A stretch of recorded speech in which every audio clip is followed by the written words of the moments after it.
Hello everybody, it's Charlie Veitch here. I just want to do a quick video while I have 15 minutes of battery left, 16 minutes of footage, we'll see how this goes. I wanted to do this video about 3 weeks ago when I first watched it, and I read the book about 2 weeks before I watched the film. Every once in a while a film comes out that you go, ooh, there's a good story, I think this is going to be a spectacular film. I need to read the book beforehand. As you can guess by the title, because you clicked on the fucking video, of course I'm talking about 12 Years a Slave by the British director Steve McQueen. And using his, he's used this guy before, Michael Fassbender. He's not the main actor, but he used him in the film Shame, which I thoroughly recommend to anyone. What I want to mostly talk about in this video is two things. The man, Solomon Northup, whose story is told. He wrote an autobiographical tale of his 12 years kidnapped as a slave and the inhumanity and indignity of that. But also, what does the whole idea of slavery and what can 12 years a slave mean to us as human beings? I am an amateur filmmaker. I make films. I'm making a video right now. It's in a way it's a performance. You're obviously very aware that at the end of that lens there's thousands of people watching you, judging you, reviewing you, writing comments, hating or loving or appreciating, you know, all the fucking emotions as to what you do, so I'm very aware. And since I was a little boy I've always wanted to be, you know, filmmaking, directing, acting and so forth. And when times were tough last year I thought, oh, I can probably get some work as an extra or something, presenting something. So I started this profile on Star Now, I did this profile on Production Base and a few other media industry things, and yeah, I've been trying to do that. But no, let me just say this outright. You may have seen on the side of buses or in the big posters the thing saying one of the best films ever made. Well, I'll go further than that. And this is a very subjective thing, like the person watching or experiencing the art is deeply connected, and what I'm about to say won't apply for everyone. A friend of mine watched it recently and goes, nah, it was okay, Wolf of Wall Street was better.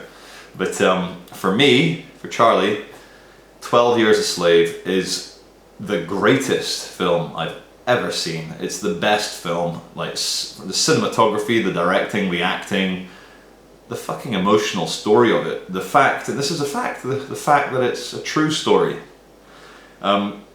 The word redemption comes to mind so strongly after watching this film. I mean, I experienced it twice. I read the book, 12 Years a Slave, and then I watched the film, 12 Years a Slave, and at the end of each, I felt redeemed by the experience of it, by feeling Solomon's suffering and how he stayed strong, and his belief in a higher power, his belief in God, and how that got him through the most incredible suffering that, you know, I think has ever been put to literature. And like, I've never been a particularly racist person, but I can understand that a lot of people are. And like, if you've ever had any preconceived notions of like black people as being inferior, which if you do, you shouldn't. But the book 12 Years a Slave, written back in 1820, I think, 1825.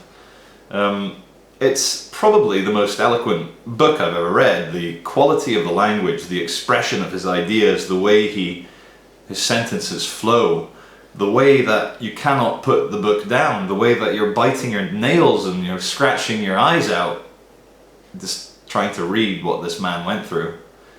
And remember, he had a wife and kids back in New York, I think it was, but he was a very educated, civilized man, you know. And again, I've been, you know, we're talking about slaves, black slaves in America in that era. Another great author, Frederick Douglass, very militant, correctly so militant, escaped slave. And Solomon Northup, who wrote 12 Years a Slave, he also escaped, but for completely different reasons, methods. I'm not going to put any spoilers in here, but just say that the book, I didn't cry whilst reading the book, because I think I'm more of a visual person and more of a kind of music and mood and speech and people's faces, whereas when I read a book, it's a profoundly you know, moving experience, but the abstraction of it's like a dream in my head, because I'm controlling that dream. I'm reading the words and it's interpreted as a three-dimensional, colorful dream in my head of emotions and things happening, and I can create smells and so forth. But in the film 12 Years a Slave, there's 3 definite points in the film where I completely lost it, like emotionally. It's like collapsed, because it actually happened as well. And it's even tough to talk about now, like I'm welling up like a, you know, like an emotional person. And I don't know how he did it, how he put up with that. And this is 7 days a week, you know. Maybe on Sundays I think the slaves got a few hours to, you know, try and recover their legs or their arms from cotton picking and carrying all the heavy stuff and the carpentry. But imagine that, 6.5 days a week for 12 years, knowing that you're a kidnapped victim of nastiness. You're getting beaten on a weekly basis. You're seeing black mothers being separated from children, and the horrifying screaming and the shrieking of separation and the suffering.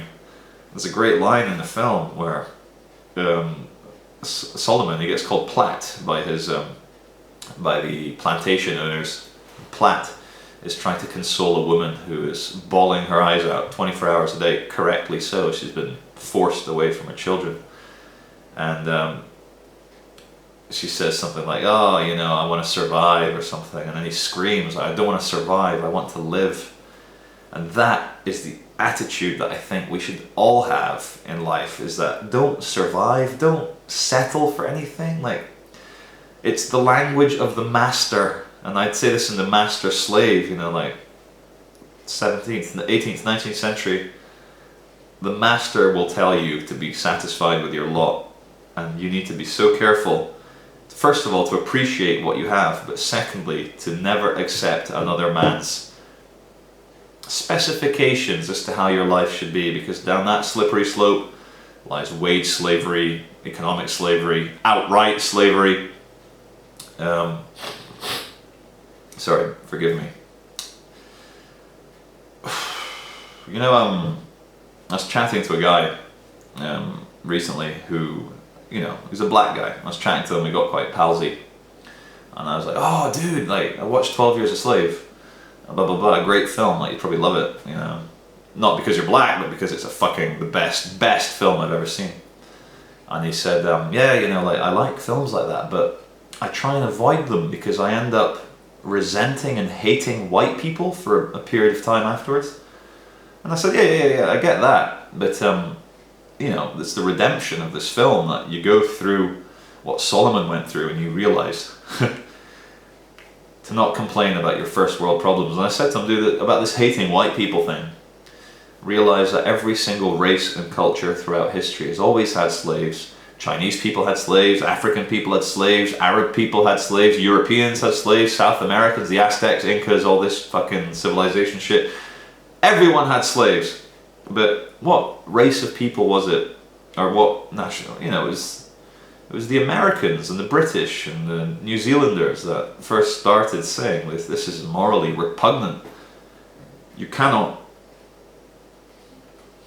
you know, why am I getting so emotional talking about this? It's just a film, but it's what it represents for humanity. When I see something that really strikes a chord with me, I realize its importance, and I realize how these things come into your life at the right time and la la la.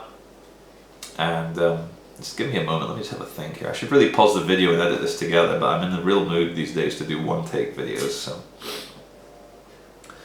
the film 12 Years a Slave, like I've never seen a mixture of subject matter and emotional storytelling alongside almost perfect cinematography and direction. Usually you get one without the other. You get some art house film which is like a character drama, but it's like a bit, you know, fly on the wall, a bit documentary style. And this makes me, I should never be proud to be British, but a British man, and it was a British actor. I'll try and pronounce it. Chiwetel Ejiofor? Anyway, the main actor, the guy who plays Solomon Northup in the film.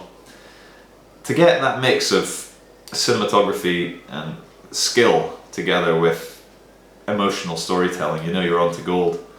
And alongside Gravity, that came out a bit earlier last year, I think 12 Years a Slave is going to sweep the Academy Awards into one big bag. They're going to say, shut up and take the Oscar. Like, shut up. In fact, they should just shut down Hollywood. I mean, once you've made 12 Years a Slave, I don't know how you can surpass that kind of film. But, you know, there's millions of films, and, you know, you can't compare chalk to cheese. So Gravity, you know, 3D space drama versus 12 Years a Slave, you can't. There's different types of thing. But if you remember one thing from this 11-minute video, it's to please go watch 12 Years a Slave. I don't think it's a film you could watch twice in quick succession because it's too much emotion in it. But thank you for listening to me.